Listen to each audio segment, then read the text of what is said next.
شرور أنفسنا ومن سيئات أعمالنا من يهده الله فلا مضل له ومن يضلله فلا هادي له ونشهد أن لا إله إلا الله وحده لا شريك له ونشهد أن سيدنا ومولانا محمدا عبده ورسوله صلى الله تعالى عليه وعلى آله وأصحابه وأزواجه وذرياته وسلم.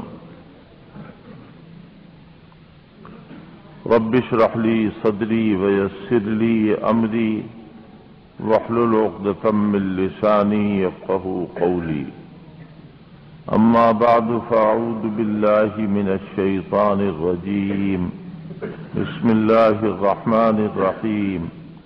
أَوَمَنْ كَانَ مَيْتًا فَأَحْيَيْنَاهُ وَجَعَلْنَا لَهُ نُورًا يَمْشِي بِهِ فِي النَّاسِ كَمَنْ مَثَلُهُ فِي الظُّلُمَاتِ لَيْسَ بِخَارِجٍ مِنْهَا كَذَلِكَ زُيِّنَ لِلْكَافِرِينَ مَا كَانُوا يَعْمَلُونَ. صدق اللہ العظیم. لہذا یہ بتانا مقصود ہے کہ مولانا عبدالشکور فاروقی لگ بھگ 150 سال پہلے اس لکھنؤ میں اپنے والد جو اس وقت تحصیلدار تھے، تحصیلدار جو آج کا ہوتا ہے اس کی تو کوئی بیچارے کی حیثیت نہیں ہوتی.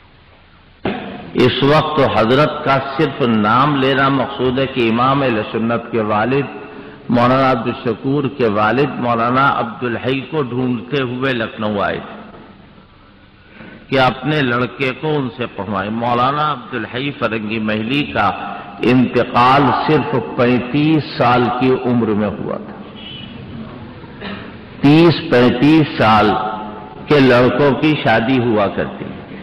آج کل کام کاج نہیں لگا لہذا زیادہ عمر ہو گئی، تو اتنی عمر میں وہ اللہ کو پیارے ہو گئے اور نہ معلوم کتنی کتابیں اس وقت لکھ چکے تھے. جب وہ حج کرنے کے لیے گئے تو بلاد عربیہ کے اس وقت کے جو بڑے بڑے علماء تھے ان کو معلوم ہوا کہ ابو الحسنات حج کرنے آ رہے ہیں، تو وہ گودی پر جہاں جہاز رکتا ہے، سی پورٹ، بندرگاہ، پانی کا جہاز جہاں لنگر انداز ہوتا ہے، وہاں پہنچے عرب کے بڑے بڑے علماء کہ ابو الحسنات عبدالحی آ رہے ہیں، ہندوستان سے شیخ ہندی آ رہے ہیں، اور وہاں کوئی ابو الحسنات ان کو نظر نہیں آیا. 14 سال کی عمر. تو دیکھا ایک لڑکا چہرے سے نور ظاہر ہو رہا اور قدم بڑھا رہا ہے تو ایسا لگ رہا ہے کہ خدا جانے اللہ کی کتنی نعمتیں اس سے وابستہ ہیں. انہوں نے فوراً عربی میں ان سے بات کی اور کہا تم کہاں سے آ رہے ہیں؟ کہا میں ہندوستان سے آ رہا ہوں. شیخ ہندی ابو الحسنات کو جانتے ہیں؟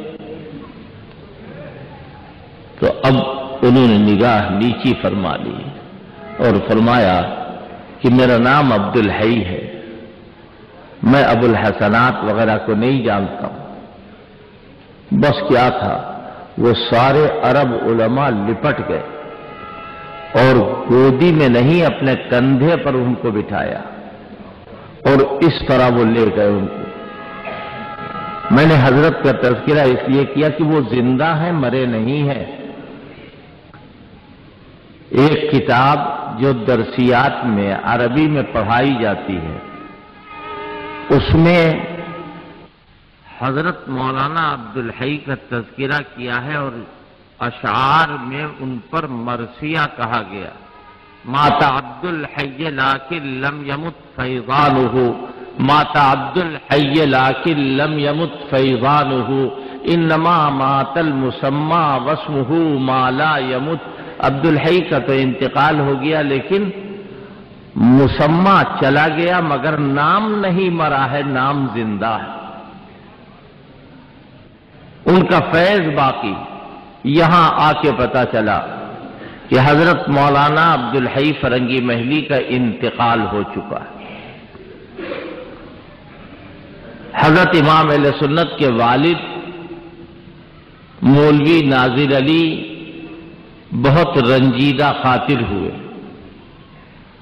اور واپس جانے کا ارادہ کیا۔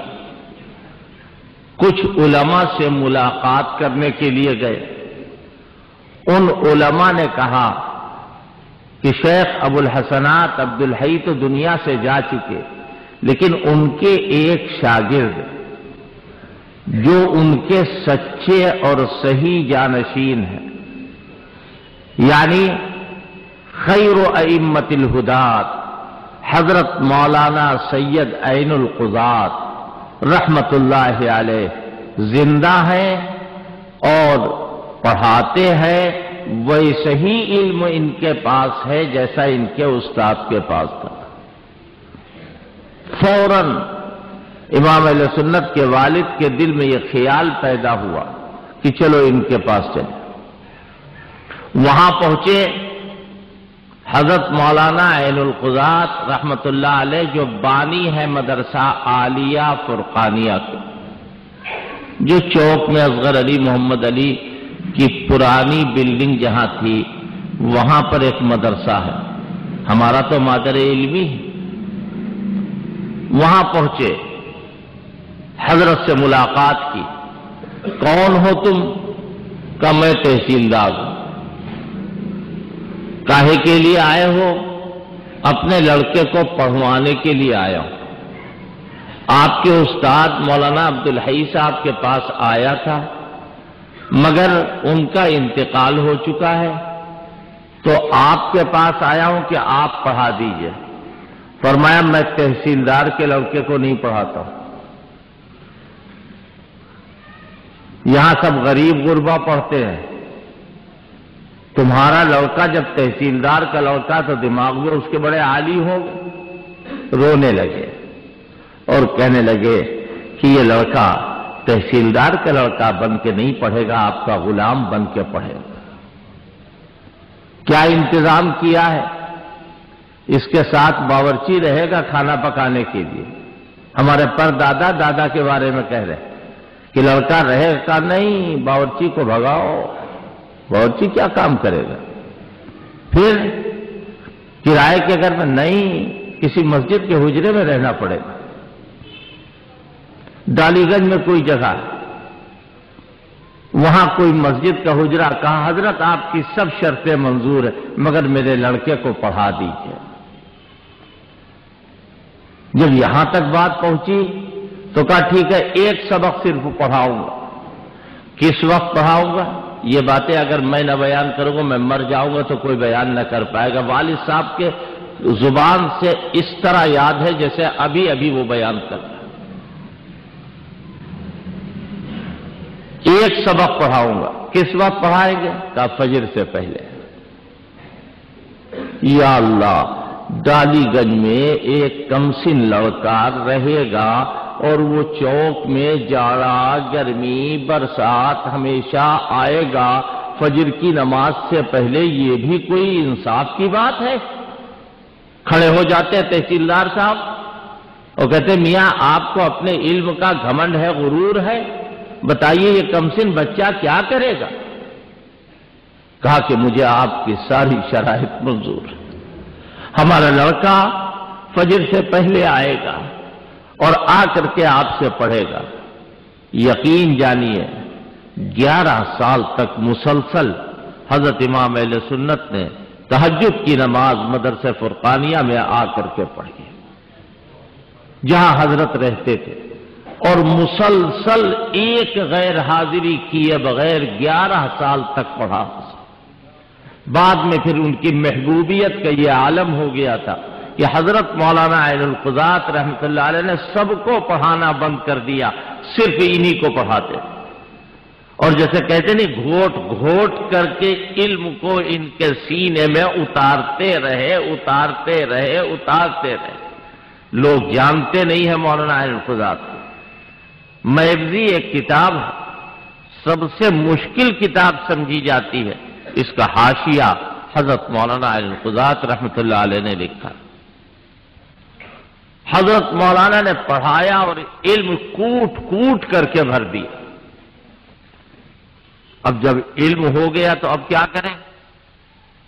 لکھنؤ کے حالات یہ ہیں کہ اودھ کی حکومت یعنی شیعوں کی حکومت ختم ہوئی، تو جب شیعوں کی حکومت ختم ہوئی تو وہ جراثیم، وہ جرثومیں جو حاکموں کے اندر ہوتے ہیں کہ حکومت ہماری لہذا دین بھی ہمارا، یہ سنی کا بال بنانے کے لیے سنی ہوں گے،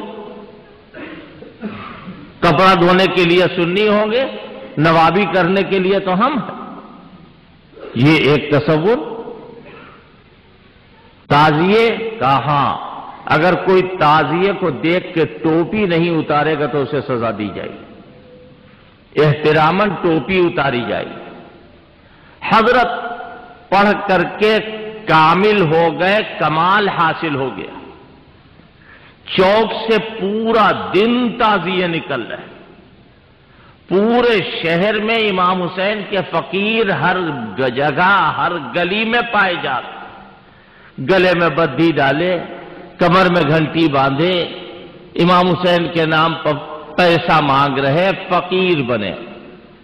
قرآن کہہ رہا ہے واللہ الغنی وانتم الفقراء، تم سب اللہ کے سامنے فقیر۔ ان کا واہ، منافقوں نے کہا اللہ کی کہاں چلے گی، تو ہماری چلے گی، لہذا امام حسین کے نام پہ فقیر بنے۔ حضرت مولانا القضات رحمۃ اللہ علیہ فرماتے ہیں اپنے شاگرد رشید کو بٹھا کے کہ دیکھو یہ خرافات بڑھتی چلی جا رہی۔ ادھر کان میں کسی نے آ کے کہا حضرت فلاں فلاں فلاں آپ کے سامنے بیٹھا ہوا، اور یہ روزانہ تبرے کی مجلسوں میں جاتا ہے۔ حضرت نے بلایا، کیوں بھائی تم میرے علاوہ کہیں اور بھی جاتے ہو؟ کہا ہاں میں جاتا ہوں، کوئی ابو بکر عمر تھے ان کے اوپر لعنت کی جاتی ہے نعوذ باللہ، لہذا ہم ایسی جگہوں پر بھی جاتے ہیں۔ کہا تبرہ؟ کہا ہم تو جانتے نہیں کہ تبرہ کیا چیز ہوتی ہے۔ حضرت مولانا القضات صاحب رحمۃ اللہ علیہ پر ایک رنگ آ رہا ایک رنگ جا رہا۔ ادھر چوک کے کچھ دکاندار آ گئے اور انہوں نے ہمارے دادا کے بارے میں کہا کہ میں ان کا واعظ کرانا چاہتا ہوں۔ تو جب ان سے کہا گیا، کہا مولوی صاحب سے پوچھو، یعنی میرے استاد سے پوچھو۔ ان کے پاس گئے اور ان سے کہا ٹھیک ہے بات کرانا، مگر ان سے مت بتانا، میرے بھی بیٹھنے کا انتظام کرو۔ کون؟ امام اہل سنت کا واعظ ہو رہا ہے، مولانا القضات صاحب خود موجود۔ پردہ ڈالا گیا اور پردے کے پیچھے حضرت مولانا القضات رحمۃ اللہ علیہ کو بٹھایا گیا۔ حضرت امام اہل سنت رحمۃ اللہ علیہ نے واعظ فرمایا، اللہ اکبر، کتنی روحانیت ہوگی۔ ایک طرف خود ان کی روحانیت، ان کے استاد کی روحانیت، پھر اس واعظ کی روحانیت، اللہ اکبر، اس کو بیان نہیں کیا جا سکتا۔ حضرت نے واعظ فرمایا، جو بے نمازی تھے وہ نمازی ہو گئے، جو بے داڑھی والے تھے انہوں نے داڑیاں رکھ لی، جو زکوٰۃ نہ دینے والے تھے ان لوگوں نے زکوٰۃ دینے کا عہد کر لیا، گویا بے دینی ختم ہو گئی اور دین آ گیا۔ حضرت مولانا القضات صاحب بعد میں نکل کے آئے اور اپنا لگایا ہوا پودا انہوں نے دیکھا، جیسے کسان اپنی کھیتی کو دیکھ کے خوش ہو جاتا ہے، اس طرح خوش ہو گئے اور لپٹایا اور ماتھا چوم لیا اور کہا مولوی صاحب آپ کا واعظ اچھا ہوتا ہے، آپ واعظ کہا کیجیے۔ حضرت امام اہل سنت شرمسار کہ میں نے جو کچھ کہا ہے یہ میرے باپ ہیں، میرے استاد ہیں، ان کے سامنے میں نے کہا آج کل کے شاگردوں کی طرح تھوڑے تھے۔ پھر حضرت نے بلایا اپنے پاس، بس یہیں سے بات ختم کر دوں گا ورنہ بہت لمبی ہو جائے گی بات۔ حضرت مولانا القضات رحمۃ اللہ علیہ نے بلایا کہا دیکھو یہ تعزیے شیعہ جتنے نکالتے ہو نکالے کوئی حرج، لیکن سنی ایک تعزیہ نہ نکالے، ایک تعزیہ نہ بنے۔ حضرت کچھ بول نہیں سکتے۔ کہا حضرت پھر کیا حکم ہے؟ فرمایا کچھ لوگوں کو لگاؤ کہ جب تعزیے میں مرثیہ پڑھو تو اس میں مدح صحابہ پڑھو۔ اللہ اکبر، کتنی بڑی بات۔ حضرت نے کچھ لوگوں کو لگا دیا کہ تعزیہ ہو رہا ہے، نکل رہا ہے تعزیے کا جلوس، سنی نکال لیں، کیوں؟ بندوق ہماری، کنڈا تمہارا، ہمارا کام ہوگا اور بھیڑ بکری کی طرح ہم تم کو ذبح کریں گے۔ اٹھائے گا کون؟ کا سنی اٹھائیں گے۔ یہ کس کا؟ یہ نواب چھبن کا تعزیہ، یہ مجن کا تعزیہ، یہ فلاں کا تعزیہ، یہ فلاں کا تعزیہ۔ یا اللہ، تعزیوں کی بھی کوئی حد ہے؟ مدح صحابہ ہونے لگی تو اب سب کے کان کھڑے ہوئے، یہ کیا ہو رہا ہے؟ فوراً شکایت، فوراً شکایت۔ انگریز کا جو سب سے بڑا کپتان تھا اس سے جا کے شکایت کہی گئی، بلایا گیا حضرت امام اہل سنت کو کہ آپ کو فلاں نے بلایا ہے، فلاں کپتان نے۔ یقین جانیے کوئی ایک آدمی ایسا بھی نہیں تھا کہ جو حضرت کے ساتھ جاتا، اکیلے تنے تنہا اس کے پاس پہنچے۔ کیا بات ہے، تم یہاں کیا کر رہے ہو؟ کہ میں پڑھ رہا ہوں، پڑھا رہا ہوں۔ کہا تم تعزیے کی مخالفت کرتے ہو؟ کہا ہاں، ہمارے مذہب میں، اسلام میں تعزیہ نہیں ہے۔ اور کیا کرتے ہو؟ قرآن کی روایت کرنے والے، حدیث کی روایت کرنے والے صحابہ اکرام کے مقام اور مرتبے کو ہم بتاتے ہیں۔ کہا تم لکھنؤ چھوڑ دو۔ قرآن کی ایک آیت یاد آ گئی، ابھی ابھی آپ کی برکت سے اور حضرت امام اہل سنت کی جگہ کی برکت سے۔ اللہ تعالیٰ فرما رہا ہے بڑے بڑے کافر بیٹھے ہوئے، بڑے بڑے زبردست قسم کے حضور کے دشمن بیٹھے ہوئے اور رائے کر رہے ہیں کہ ان کو بھگا دو، ان کو نکال دو، ان کو قید کر دو، ان کو قتل کر دو۔ وَإِذْ يَمْكُرُ بِكَ الَّذِينَ كَفَرُوا لِيُثْبِتُوكَ أَوْ يَقْتُلُوكَ أَوْ يُخْرِجُوكَ وَيَمْكُرُونَ وَيَمْكُرُ اللَّهُ وَاللَّهُ خَيْرُ الْمَاكِرِينَ۔ کوئی کہہ رہا ہے ان کو قتل کر دو، کوئی کہہ رہا ہے ان کا جلاوطن کر دو، کوئی کہہ رہا ہے ان کو قید کر دو۔ اے جتنے منہ اتنی باتیں اللہ کہہ رہا ہے وَيَمْكُرُونَ وَيَمْكُرُ اللَّهُ، یہ اپنی اپنی تدبیروں میں لگے ہوئے ہیں، اللہ اپنی تدبیر فرمائے۔ وہ کہہ رہا نکل جاؤ، حضور سے بھی تو کہا تھا نا کافروں نے، نکالنا چاہتے تھے۔ بہت اچھا، میں جا رہا ہوں۔ حضرت باہر آئے، کسی نے آ کے کچھ دیر کے بعد بتایا کہ وہ کپتان جس نے آپ کو بلایا تھا اس کے پیٹ میں کوئی پھوڑا نکلا ہے اور نینی تال لے جانے کا ارادہ کیا جا رہا ہے علاج کے لیے۔ لیکن تھوڑی دیر کے بعد خبر آئی کہ وہ کپتان صاحب دنیا چھوڑ کر چلے گئے۔ یہ واقعہ میں نے کیوں بتایا؟ اللہ جو تدبیر فرماتا ہے وہ تدبیر غالب ہو کے رہتی ہے۔